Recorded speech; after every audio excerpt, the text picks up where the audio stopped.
فدیہ دینے کے حوالہ سے کچھ لوگ ایسے ہوتے ہیں جو روزہ رکھ نہیں سکتے، خدا نخواستہ کسی کو شوگر ہے تو ڈاکٹر لوگ کہتے ہیں بھئی خبردار یہ رسک نہ لینا۔ کچھ لوگ تکڑے لوگ ہوتے ہیں، میں نے اپنے دیکھا ہے کہ کچھ ایسے تکڑے لوگ ہوتے ہیں ڈاکٹر کے منع کرنے کے باوجود رکھ لیتے ہیں اور پورے بھی اتر جاتے ہیں۔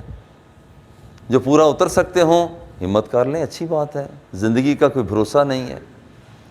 لیکن اگر یہ اندیشہ قوی ہو کہ نہیں طبیعت ناساز ہو سکتی ہے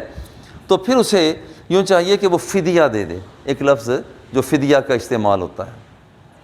اب فدیہ کیا ہے؟ فدیہ کے حوالہ سے کچھ لوگ ہیں مالی اعتبار سے کمزور ہیں، ان کے لیے تو یہی ہے کہ 2 کلو گرام گندم، بعض نے کہا ہے 2 کلو گرام اور ساتھ 130 گرام، تاہم وہاں پر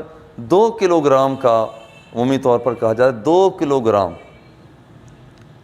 جو لوگ فدیہ دیتے ہیں وہ زائد بھی دے دیتے ہیں، تاہم بعض نے کہا ہے 2 کلو گرام اور 130 گرام، تاہم 2 کلو گرام کر لیا جائے جو آسانی سے یاد بھی رہ سکتا ہے۔ علامہ غلام رسول سعیدی رحمہ اللہ انہوں نے یہ 2 کلو گرام کا ہی ذکر کیا ہے۔ اب 2 کلو گرام وہ گندم کے جتنی رقم بنتی ہے وہ کسی مسکین کو دے دینا۔ اب یہ وہ ہے کہ جو کم مالدار ہے، کچھ لوگ وہ ہوتے ہیں کہ جو ماشاءاللہ قدرے زیادہ مالدار ہوتے ہیں، ان کے لیے یہ ہے کہ وہ 4 کلو گرام وہ کھجور یا جو 4 کلو گرام، ظاہر ہے کہ اس کے پیسے بڑھ جائیں گے، 4 کلو گرام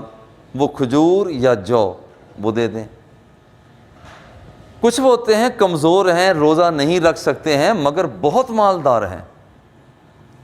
ان کے لیے یہ حکم ہے کہ آپ اللہ کے بندو تم تھوڑا سا اور بھی بڑھ جاؤ، جیسے وہ 4 کلو گرام کشمش دے دو، پنیر دے دو، یہ اس سے بھی مہنگا ہوتا ہے، جس کا مطلب یہ ہوا کہ بندہ اپنی مالی پوزیشن کو پیش نظر رکھے۔ میں نے آج کل یہ دیکھا ہے لوگ عموماً 2.25 سیر گندم کا کہہ کر وہ فدیہ، اچھے بھلے مالدار ہوتے ہیں، حالانکہ وہ 4 کلو گرام کھجور کی رقم بھی دے سکتے ہیں، وہ 4 کلو گرام کشمش کی رقم بھی دے سکتے ہیں، مگر جب دینے کی باری آتی ہے تو وہ کہتے ہیں جناب 2.25 سیر گندم ہے، جی 2 کلو گرام گندم ہے، 2 کلو گرام گندم کے پیسے دے کر فارغ ہوتے ہیں۔ نہیں، جنہیں اللہ نے مال دیا ہے وہ فدیہ کے طور پر ان چیزوں کو وہ آگے بڑھائیں۔ اللہ جل جلالہ ہم سب کو نیکی کی توفیق عطا فرمائے، اس ماہ مقدس کے